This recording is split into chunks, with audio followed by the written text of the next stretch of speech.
नमस्कार, मैं हूं आपके साथ अनुष्का राय और आप देख रहे हैं इंडिया समाचार।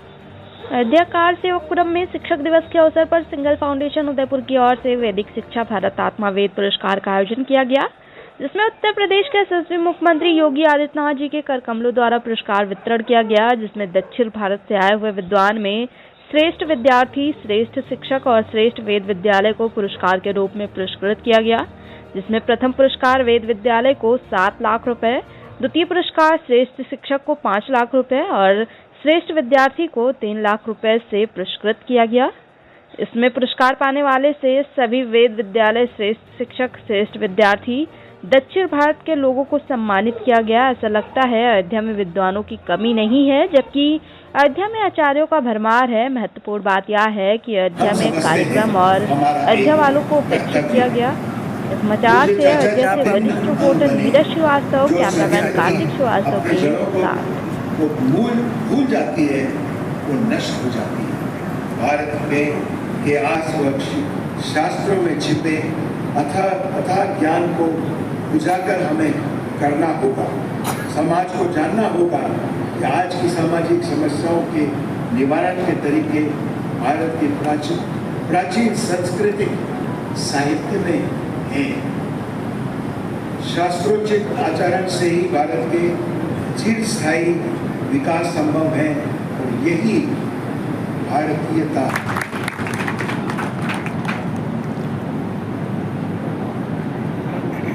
धन्यवाद आदरणीय सिद्धर साहब।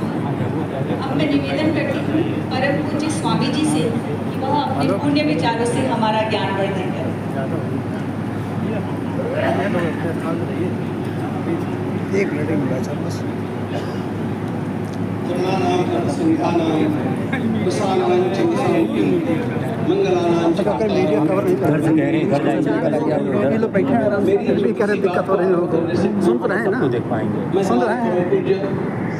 सुन रहे हैं बढ़िया चाहिए जब वो देखिए उनका योग वालों के नहीं रहा। हाँ हम लोग यहीं फोटो खींच हरि सिंह जी का जो ऐप पर रखा हुआ है उसका भी प्रकाश।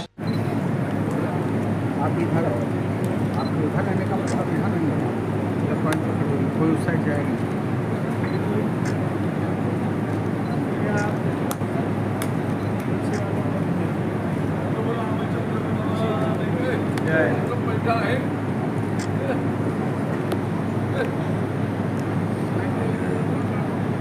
जी का सम्मान करना चाहता हूँ।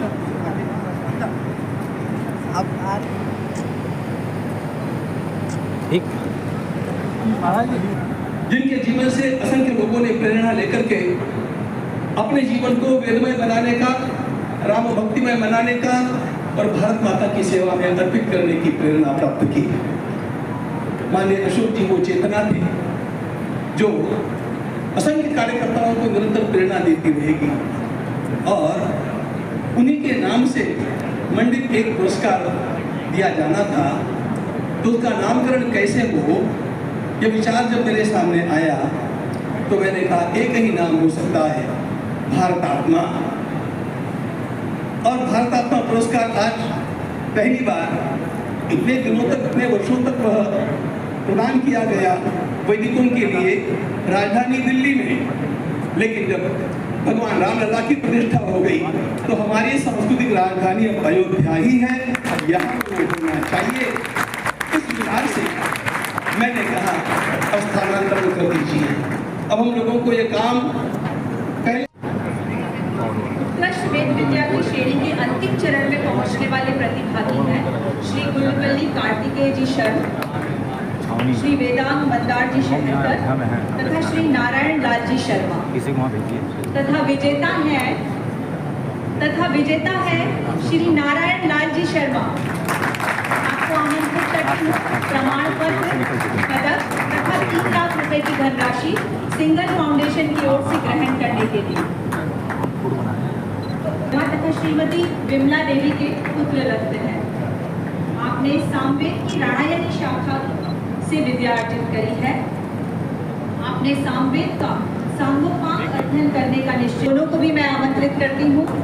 आपकी इस लगन व परिश्रम से अध्ययन कर इस सोपान तक पहुँचने के लिए बहुत बहुत बधाई।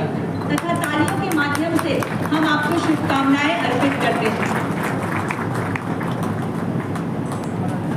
आइए बढ़ते हैं पुरस्कार की द्वितीय श्रेणी की ओर। आदर्श वेद अध्यापक। गुरु अनंत भूमिकाओं में है, वह हमें अंधकार से प्रकाश की ओर ले जाते हैं। इनकी महिमा अपरंपार है। आप सभी गुरुदेव को हम कोटि कोटि नमन करते हैं तथा आज संयोग से शिक्षक दिवस पर हमें गुरु के सम्मान करने का अवसर प्राप्त हुआ है। इस श्रेणी के अंतिम चरण में पहुंचने वाले गुरुदेव हैं ब्रह्मश्री डॉक्टर एस अनंत नारायण जी गणपतिगल, श्री कुलपति आर चंद्रमौली जी श्रोती तथा श्री मंदार नारायण जी शहरकर तथा विजेता है श्री कुलपति आर चंद्रमौली जी श्रोती। आपको मंच पर आमंत्रित करती हूँ प्रमाण पत्र, पदक तथा 5 लाख रुपए की धनराशि सिंगल फाउंडेशन की ओर से ग्रहण करने के लिए। आप मूलतः तमिलनाडु के निवासी हैं। आप सामवेद की कौतुक शाखा के संलक्षण घनांक विद्वान हैं। आमंत्रित करती हूँ आदर्श वेद अध्यापक श्रेणी के अंतिम चरण में पहुंचने वाले गुरुदेव को ब्रह्मश्री डॉक्टर एस अनंत नारायण जी गणपतिगल तथा श्री मंदार नारायण जी शहरकर को। आपको अनेकानेक बधाई। आपका ज्ञान व प्रकाश सर्वदा हम पर यूं ही प्रकाशित होता रहे, ईश्वर से यही कामना करती हूँ। आपको बहुत बहुत आभार। भारतात्मा पुरस्कार इन्हें सहेज कर रखना तथा नवीन सोपानों तक लेकर जाना सहारनीय कार्य है। विद्यालय है द राजा वेद काव्य पाठशाला कुंभकोणम, आचार्य गोपाल चंद्र मिश्र वैदिक उन्नयन संस्था काशी, श्री दत्तात्रेय वेद विद्यालय गुरुकुल आंध्र प्रदेश तथा विजेता है आचार्य गोपाल चंद्र मिश्र वैदिक उन्नयन संस्था काशी। आपको आमंत्रित करती हूँ प्रमाण पत्र, ट्रॉफी तथा 7 लाख रुपए की धनराशि सिंगल फाउंडेशन की ओर से ग्रहण करने के लिए। इस वेद विद्यालय की स्थापना राजस्थान के लब्ध प्रतिष्ठित वैदिक विद्वान आचार्य गोपाल चंद्र जी मिश्र की पुण्य स्मृति में की गई है। पर आमंत्रित करती हूँ द राजा वेद काव्य पाठशाला कुंभकोणम, श्री दत्तात्रेय वेद विद्यालय गुरुकुलम आंध्र प्रदेश। आपके इस अभूतपूर्व कार्य के लिए आपको अनेकानेक बधाई तथा शुभकामनाएं। वेदार्पित जीवन। आज के कार्यक्रम के सम्मान की श्रेणी के अब हम उच्चतम सोपान पर पहुंच गए हैं। मैं उल्लेख कर रही हूँ वेदार्पित जीवन पुरस्कार लाइफ टाइम अचीवमेंट अवार्ड। अपना संपूर्ण जीवन वेद विद्या की उपासना में समर्पित करने वाले एवं आजीवन वेद निहित जीवनचर्या का पालन करने वाले वयोवृद्ध एवं ज्ञानवृद्ध वैदिक विद्वान वर्ष 2024 का वेदांतिक जीवन सम्मान प्रदान किया जा रहा है। ब्रह्मश्री डॉक्टर विष्णु भट्टल सुब्रमण्यम जी। गुरु जी, आपको मैं मंच पर आमंत्रित करती हूँ। आप वर्तमान में हैदराबाद में निवासरत हैं।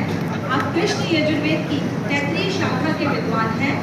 आपने संलक्षण घनांक, वैदभाष्य, अद्वैत वेदांत आदि ग्रंथों का अध्ययन कठोर परिश्रम से किया है। स्वागत करते हैं।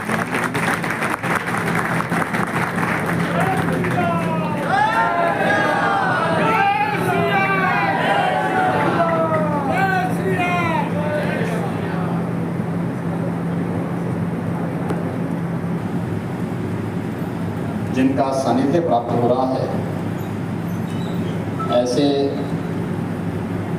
श्री रामचंद्र भूमि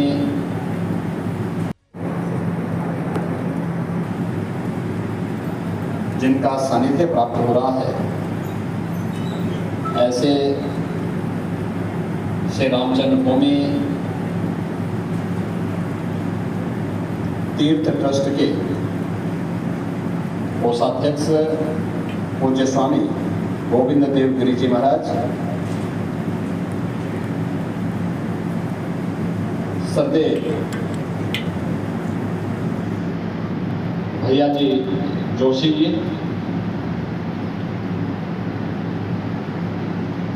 श्री राम जन्मभूमि तीर्थ क्षेत्र ट्रस्ट के हमारे महामंत्री श्री राम जन्मभूमि आंदोलन के दौरान स्वर्गीय अशोक जी के सानिध्य में जिन्होंने इस पूरे अभियान की एक महत्वपूर्ण कड़ी के रूप में काम किया है, ऐसे सम्माननीय श्री चंपत राय जी, ताही जी, हमारे माननीय विधायक जी, माननीय दिनेश जी और उपस्थित सभी बहनों और भाइयों, आज एक अत्यंत पवित्र कार्यक्रम के साथ हम सब जुड़े हैं और मेरा मानना है कि 22 जनवरी 2024 को जब आदरणीय प्रधानमंत्री जी के कर कमलों से 5 सदी का इंतजार समाप्त होकर के पूज्य संतों का जो संकल्प था और सदैव अशोक जी की श्री राम जन्म भूमि पर प्रभु श्री राम के भव्य मंदिर और उस मंदिर में प्रभु श्री राम लला का विराजमान होना, यह 5 सदी की सबसे उत्कृष्टतम घटनाओं में से एक थी, उत्तम घटनाओं में से एक थी।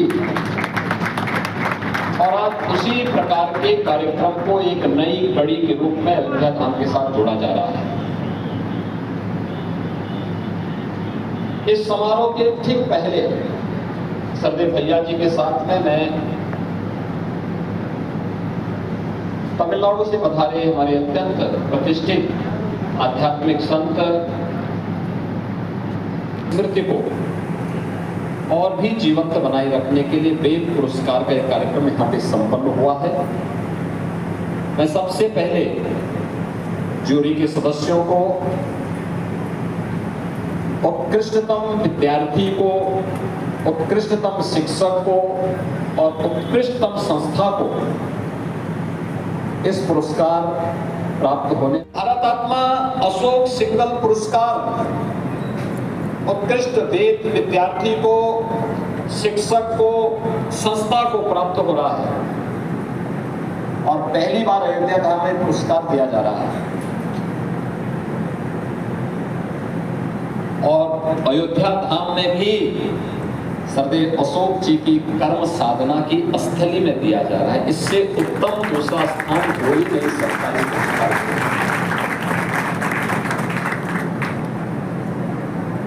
सरदेव अशोक जी के बारे में हर व्यक्ति जानता है कि वह काशी हिंदू विश्वविद्यालय में, वहां से उन्होंने इंजीनियरिंग की डिग्री ली थी और जब ये डिग्री दुर्लभ होती थी तब ली थी, लेकिन जीवन उनका समर्पित था सनातन धर्म के लिए, क्योंकि ये मालूम था कि दुनिया का एक ही धर्म है, वह है सनातन धर्म। तो मानवता का जीवन ही खतरे में पड़ जाएगा और इसलिए उन्होंने अपना पूरा जीवन पूरी तरह सनातन धर्म के लिए समर्पित किया था और उसका माध्यम उन्होंने बनाया था राष्ट्रीय स्वयंसेवक संघ। राष्ट्रीय स्वयंसेवक संघ के एक स्वयंसेवक के रूप में, एक प्रचारक के रूप में, विश्व हिंदू परिषद के महामंत्री के रूप में, अंतर्राष्ट्रीय कार्याध्यक्ष के रूप में और राम जन्मभूमि आंदोलन और अशोक सिंगल जी एक दूसरे के पूरक सी बन गए थे। सोते जागते उड़ते बैठते एक ही ध्येय, एक ही मूल्य, एक ही मुद्दे के लेकर के वह कार्य करते थे कि जैसे भी हो हमें राम जन्मभूमि फिर से लेकर के रहना है और इसके लिए जो भी माध्यम हो सकते हैं, और शांति का हो या क्रांति का हो, सनातन धर्म को मजबूती प्रदान करने के लिए वेद विद्यालयों की स्थापना हो या सुदूर जनजातीय क्षेत्रों में एकल विद्यालयों की स्थापना का कार्य, पूज्य संतों का सानिध्य लेकर के हर मत पंथ संप्रदाय से जुड़े, यानी दो ही है, भारत की प्रतिष्ठा दो में ही हो सकती है, एक संस्कृत में और दूसरा संस्कृति में। ये हमारी सनातन संस्कृति, यही संस्कृति, यही भारत की आत्मा है और यही विश्व की आत्मा है और ये नाम पूज्य को समर्पित था। उन्होंने इसके लिए संघर्ष किया, अपमान सहा, लेकिन तनिक भी विचलित नहीं हुए अपने मूल्यों से, अपने सिद्धांतों से। पूज्य माता पिता के द्वारा दिए गए संस्कार, राष्ट्रीय स्वयंसेवक संघ की पाठशाला में सीखे गए संस्कारों से तनिक भी विचलित हुए बगैर बिना रुके, बिना झुके, बिना डिगे निरंतर कार्य करते रहे। और परिणाम है कि जब सच्ची साधना होती है तो परिणाम तो आएगा ही आएगा, आएगा ही आएगा। वह भी हम लोगों ने देखा है जब आदरणीय प्रधानमंत्री जी के कर कमलों से 5 सदी का इंतजार समाप्त हुआ, पूज्य संतों का संकल्प पूरा हुआ और अयोध्या में प्रभु श्री रामलला 500 वर्षों के बाद विराजमान हुए। आज श्रद्धेय अशोक जी को स्मरण करने का एक अवसर है जब हम लोग इस अवसर पर सनातन धर्म के मूल्यों से जुड़े हुए उन सभी मानविकों की स्थापना के लिए निरंतर कार्य कर रहे थे। मुझे याद है एक सामान्य कार्यकर्ता गोरक्षक श्री सुंदर यादव की आजमगढ़ में